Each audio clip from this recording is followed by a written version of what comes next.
Donc, bonjour, ça a été dit, donc, je m'appelle Fatoumata Kébé et je voulais commencer cette présentation en partageant avec vous une image que j'aime beaucoup, donc, qui est derrière moi. Donc, vous voyez un morceau de la planète Saturne qui est reconnaissable à ses anneaux, et il y a un petit point lumineux sur la droite de l'image, et ce petit point, en fait, c'est nous, c'est la planète Terre. Et c'est vrai qu'avec la vie de tous les jours, on a tendance à oublier ce qui nous entoure et surtout ce qui est dans le ciel. Et avec cette photo, en fait, ça me fait voyager. Et ça va bientôt faire 20 ans, en fait, que je regarde toutes ces images et que je m'imagine dans une combinaison, par exemple, d'astronaute. Et je suis en train de regarder cette superbe nébuleuse. Des fois, je me dis, je vais aller je vais me rapprocher un peu de la Terre.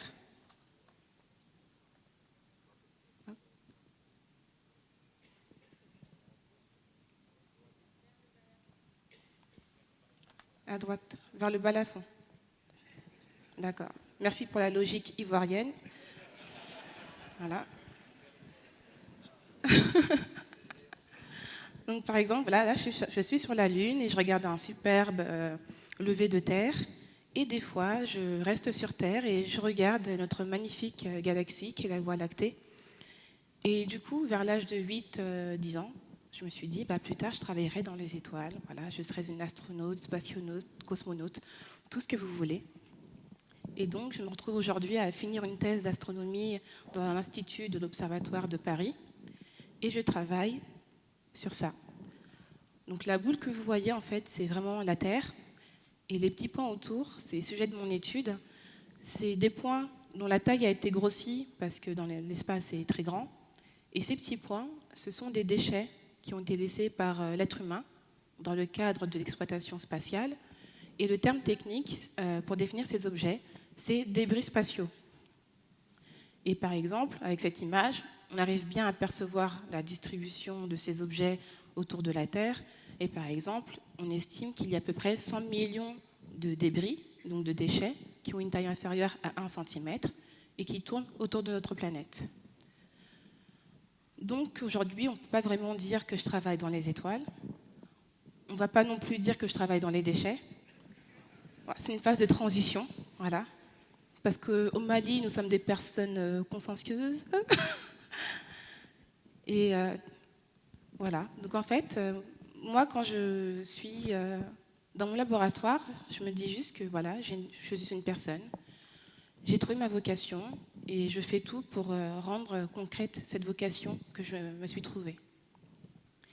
Ça pourrait être simple, mais après, le contexte dans lequel je vis fait que c'est assez compliqué des fois de rester stable sur son chemin. Donc, comme ça a été dit, je suis d'origine malienne. Et tout à l'heure, j'ai entendu une présentation où on disait que les Africains avaient perdu confiance en eux en regard de certaines tragédies de l'histoire, mais que si on connaissait notre histoire, on saurait qu'il y a eu de grands royaumes, de grands empires. Donc à partir de maintenant, je vais dire que je viens de l'Empire du Mali. Voilà.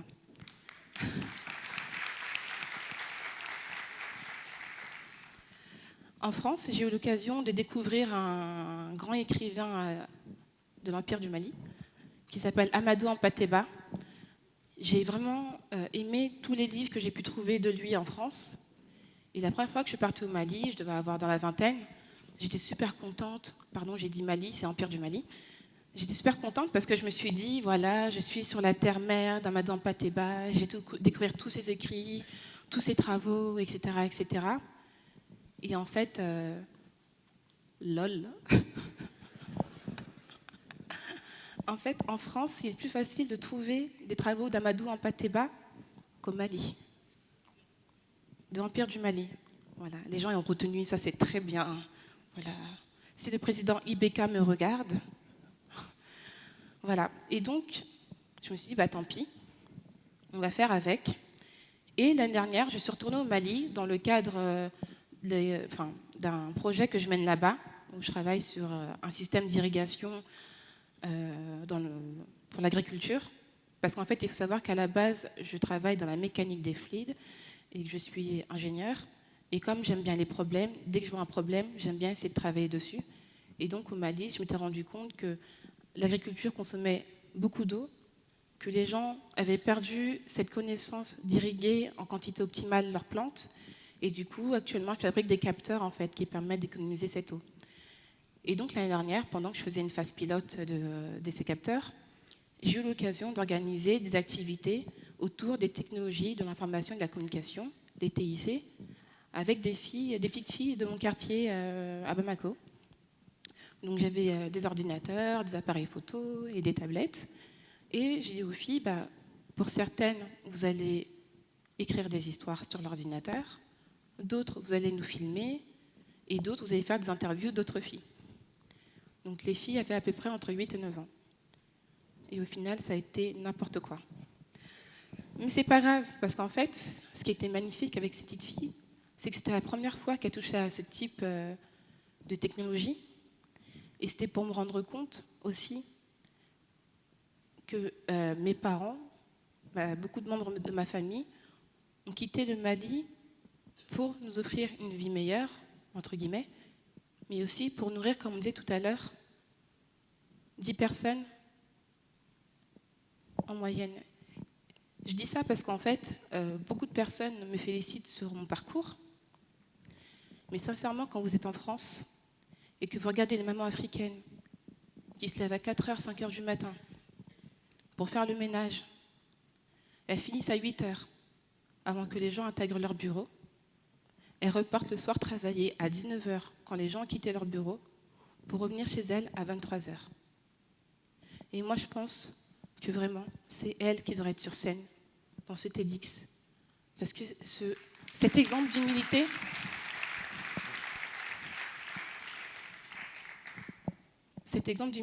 et même si elles ne gagnent pas des milliers et des cents, je trouve qu'en Afrique, c'est le meilleur modèle de réussite qui existe. Et c'est vraiment pour ça que je me dis des fois, comment je peux oser me plaindre quand je vois que tous les sacrifices qu'on peut faire toutes ces femmes. Et je vous dis ça aussi parce qu'en fait, au Mali, je travaille avec une coopérative de femmes qui sont formées à utiliser également des technologies de l'information et de la communication. Et tous les matins, elles sont là à 5h du matin pour broyer le mil, pour partir en classe, pour aller nourrir leur famille, pour revenir en cours et pour encore travailler et travailler. Je vous parle de ça parce qu'en fait, l'Empire du Mali, c'est un contexte assez particulier du fait de son histoire. Et parce qu'en fait, l'Empire du Mali fait partie de moi, c'est mes racines. Donc je me décris comme franco-malienne, parce que quoi qu'il arrive, j'ai une partie française en moi que je ne peux pas renier. Et non plus ce côté, en fait, de l'Empire du Mali. Mais là, je vais repartir en France, où en septembre dernier, le Conseil national de l'évaluation du système scolaire a rendu des rapports sur l'égalité des chances dans le système éducatif français. Et en fait, malgré son niveau économique qui est assez élevé, la France a malheureusement un système d'éducation qui est très inégalitaire. Par exemple, vous prenez un élève qui vient d'un établissement réputé. En fin de collège, il aura acquis 80% des compétences demandées en français. Vous prenez un étudiant qui vient d'une école plus ou moins moyenne. Pour le même niveau d'études, il n'aura acquis que 35% des compétences demandées en français. Et forcément, avec le temps, ces écarts vont se creuser. Il y a à peu près 5 ans, j'ai une amie qui donnait des cours de soutien, d'aide aux devoirs à Bobigny, qui est une ville de banlieue française. Il y avait une fille qui avait 12-13 ans qui lui a dit « De toute façon, madame, ça ne sert à rien que je continue à travailler à l'école parce que je suis nulle, je ne suis faite que pour travailler au KFC. »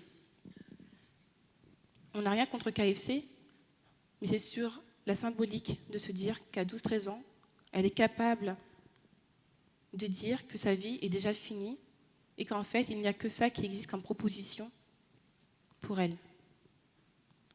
Moi, de mon côté, je parcourais des collèges et lycées pour faire la promotion de la science, inciter les jeunes à aller vers les carrières scientifiques et surtout les filles.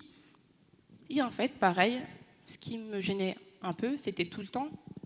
Donc vous, Fatoumata Kébé, on l'a bien dit Fatoumata, le prénom bien caricatural par définition, vous faites de l'astronomie.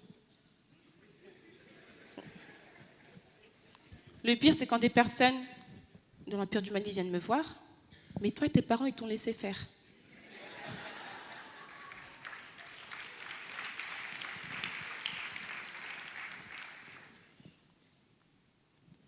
C'est pas que mes parents m'ont laissé faire, c'est que mes parents m'ont fait confiance, parce que pour eux, ce qui compte, c'est que je puisse vivre correctement ma vie. Donc pour donner le change, au début, ma mère, quand j'ai eu le bac, elle m'a dit « Ma fille, je suis fière de toi ». Vraiment, elle avait les larmes aux yeux. Et elle m'a dit « Maintenant, tu peux aller postuler chez Carrefour pour devenir caissière ». Mais je sais que quand elle me disait ça, c'est parce qu'elle se disait que je gagnerais assez d'argent pour vivre correctement. Même si je pense qu'elle ne m'a pas un peu respectée quand elle m'a dit ça. Mais bref. Donc j'ai dit à ma mère, oui, t'inquiète. Donc j'ai quand même travaillé à temps partiel. Et j'ai poursuivi mes études normales, licence, master, jusqu'au jour où je lui ai dit, oui maman, moi j'aimerais bien travailler dans l'aérospatial, faire ingénieur. Elle me dit, oui, pourquoi pas si tu veux. Donc du coup, j'ai l'opportunité de partir au Japon. Japon, c'est où ça? Ma petite sœur qui vient, qui dit, c'est les mangas. J'ai fait ok. Et quoi qu'il en soit, mes parents m'ont laissé partir au Japon pendant 1 an pour être formée à l'aérospatiale. Ma mère m'a dit, et mes parents, mon père aussi, pensaient qu'elle va se calmer, c'est bon, elle a fait son master, elle va travailler, elle va ramener de l'argent, etc., etc. Ah, je ne vous ai pas dit, c'est quoi une thèse?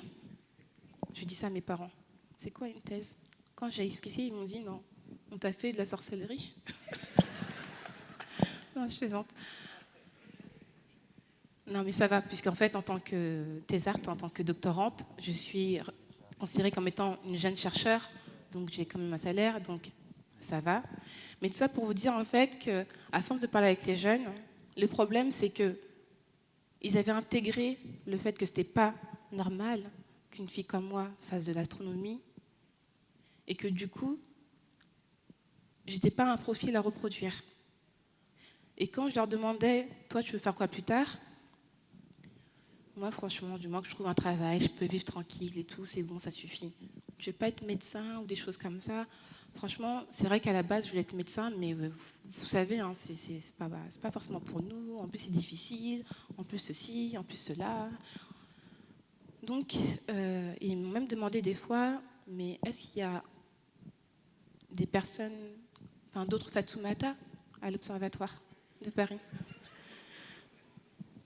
Non, parce qu'en fait, on ne se rend pas compte de l'importance d'avoir des modèles qui nous ressemblent dans divers domaines. Bien que ma réponse ait été négative, effectivement, je suis la seule Fatoumata, mais ça n'empêche. Il me dit, oui, parce que l'astronomie, c'est pour une élite, quand même les gens qui ont certains niveaux intellectuels, etc., etc. Et du coup, je me suis dit, 2 ans et demi plus tard, j'ai créé l'association Éphéméride, qui s'est donnée pour but d'enseigner l'astronomie à tout le monde, mais surtout envers des jeunes qui viennent de quartiers dits difficiles. Je m'étais dit que peut-être qu'en ayant des notions d'astronomie, ils allaient peut-être changer leur perception sur ce domaine, et surtout que ça allait briser certaines chaînes qui s'étaient mises autour d'eux. Et donc, pendant des mois, nous les ai formés à utiliser un télescope, le monter tout seul, lire le ciel, reconnaître les étoiles. Et mine de rien, après c'est parce qu'ils sont jeunes, ils se la pétaient un peu.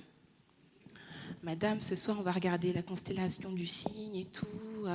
Attendez, je pointe le télescope. Va. Mais j'étais contente parce qu'en fait, du coup, il suffisait juste de leur apporter ça, en fait. Parce que d'eux-mêmes n'auraient jamais pensé à aller solliciter une association d'astronomie pour leur dire, voilà, j'aimerais apprendre. Donc, au final, ça marche assez bien. Et j'aimerais d'ailleurs remercier la Fondation de France qui m'a remis une bourse l'année dernière et qui m'a permis d'acheter 2 télescopes supplémentaires pour faire encore plus d'ateliers d'astronomie.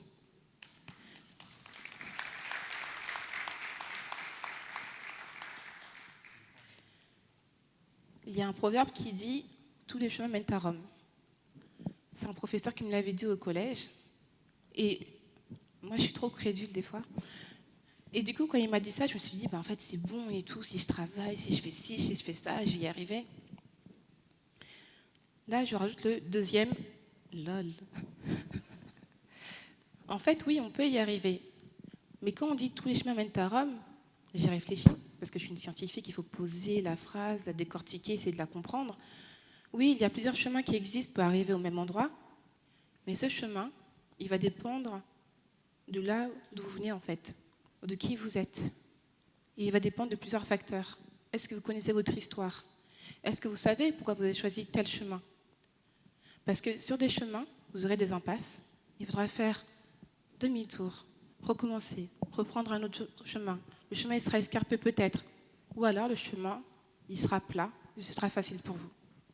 Et tant mieux. Éphéméride, en astronomie, c'est un ouvrage qui contient les positions des astres à un intervalle de temps régulier. C'est-à-dire qu'avec cet ouvrage, tous les mois, je sais où se situe Jupiter dans le ciel. Et j'ai choisi ce mot pour la définition, mais aussi parce que c'est le nom de mon institut, qui s'appelle Institut de mécanique céleste et de calcul des éphémérides. Et je m'étais dit que peut-être qu'il existe des éphémérides humaines. En gros, à un instant donné, on connaît à chacun d'entre vous votre position. Mais là où ça va être particulier, c'est qu'en fait, on ne pourra jamais calculer un intervalle de temps régulier où vous serez. Parce que où vous serez dépendra uniquement et avant tout de vous. Les décisions que vous allez prendre.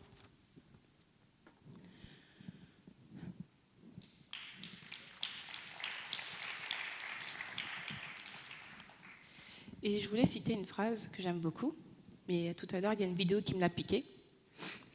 La phrase ne m'appartient pas, mais bon, je pense avoir l'exclusivité, peut-être, etc. On ne sait jamais.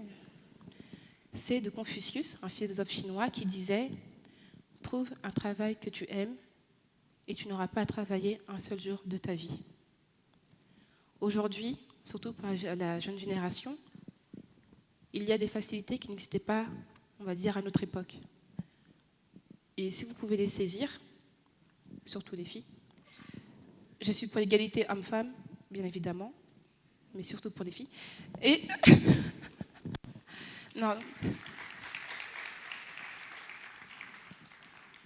non, mais tout ça pour dire que l'égalité homme-femme, c'est une question qui est un peu compliquée, qui concerne le monde entier.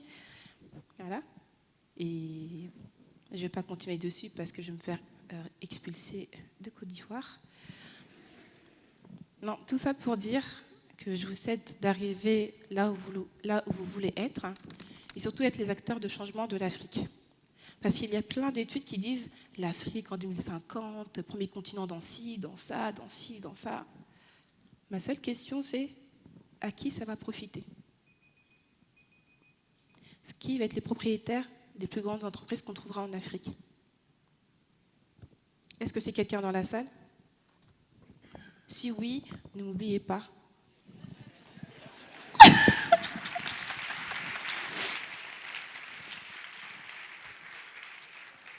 Voilà. Et j'aimerais finir par remercier et encourager les gens de TEDx Abidjan, parce que c'est pas facile. J'ai fait TEDx à Paris, Champs-Élysées. C'est pas parce qu'il y a écrit Champs-Élysées que ça veut dire. Hein. C'est un TEDx, une version particulière qui était superbe. Et c'était pour les encourager parce que je me dis que, mine de rien, de s'engager dans cette voie, d'essayer d'organiser un tel événement en Afrique, franchement, respect. Voilà. Merci.